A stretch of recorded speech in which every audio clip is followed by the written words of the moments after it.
आज आप लोगों को एक कहानी सुनाने जा रहा हूं जो कि मेरे द्वारा लिखी गई है, जिसका शीर्षक है अंधी आंखें। जो कि इस तरह है। कमला जो कि सामने लगे उस बोर्ड को एक नज़र से देख रही थी, जिसमें लिखा था यत्र नारी यस्तु पूजयन्ते रमन्ते तत्र देवता, अर्थात जहां नारियों का सम्मान होता है वहीं देवताओं का वास होता है। आज उसका कोई सहारा नहीं है। आज वो बड़े बड़े पाइपों के अंदर अपना घर बना चुकी है, जिसके चारों ओर गंदगी का अंबार लगा हुआ है। वो ऐसी जगह को अपना घर बना चुकी है जहाँ कीड़े मकोड़े रहते हैं, जहाँ लोग जाने से भी कतराते हैं। उसकी तन गंदी कपड़ों से कुछ ढकी है तो कुछ दिख रही है। वो सोती है तो फिर बैठ जाती है, क्योंकि इसके पाँव फूले हुए हैं।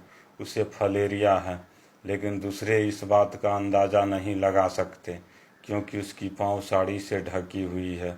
उसे टीबी है, फिर भी वो अपने पास के तालाब का जल पीकर अपना प्यास बुझाती है, क्योंकि अब उसके पास कोई चारा नहीं है। उसकी बाल बिखरी है, क्योंकि वह न जाने कितने महीने सालों से कंघी नहीं की है। उसकी उम्र इतनी है कि इस उम्र में दूसरे अपने पलकों पर बिठाकर रखते हैं। वो पगली जैसी दिखती है, लेकिन वो पगली नहीं है। लोगों के व्यवहार और अपनी फूटी किस्मत के कारण पगली औरत के रूप में आज पहचानी जाने लगी है। वो दिन रात बड़े बड़े पाइपों के अंदर अपना डेरा जमाए रखी है, क्योंकि अब उसका कोई सहारा नहीं है। जब उसे भूख लगती है तो वो चिल्ला चिल्ला कर कहती है, ए भैया खाना दो ना। लेकिन लोग उसके पीड़ा को नहीं समझते हैं। पगली जानकर उसके बातों को नज़रअंदाज कर जाते हैं। उसी रास्ते से बड़े बड़े अधिकारी और बाबू साहब भी गुजरते, लेकिन किसी का ध्यान आकृष्ट न होता। फिर वह कुछ समय बाद थक हार कर चुप हो जाती। कभी कभी तो वह लंगड़ाते हुए भोजन की खोज के लिए निकल पड़ती।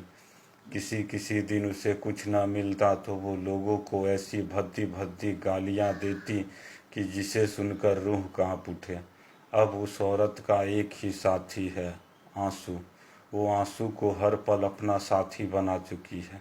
एक दिन उस रास्ते से विमल नाम का एक लड़का गुजरता है, जो कि खुद नौकरी की तलाश में दर दर भटक रहा था।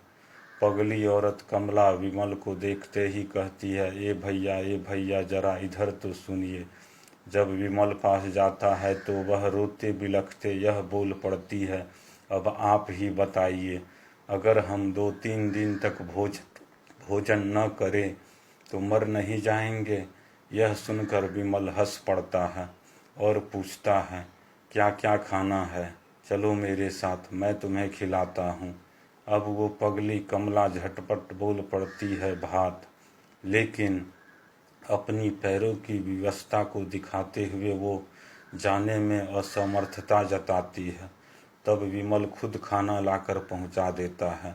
उस वक्त भूख उसकी मिट जाती है, लेकिन आगे क्या होगा यह सोचकर विमल चिंतित रहता है। तब विमल के दिमाग में एक उपाय सूझती है, क्यों न अखबारों का सहारा लिया जाए। तब वो एक साथ कई अखबारों में पत्र प्रेषित करता है। अगले दिन ही वो पगली अखबारों की सुर्खियां बन जाती है।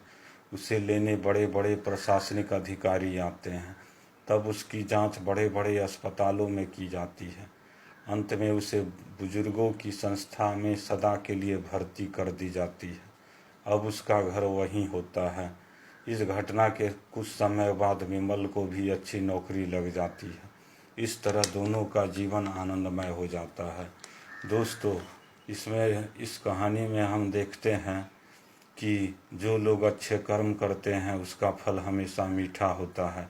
इसलिए हम सभी को अगर मौका मिले तो अच्छे कर्म करना चाहिए।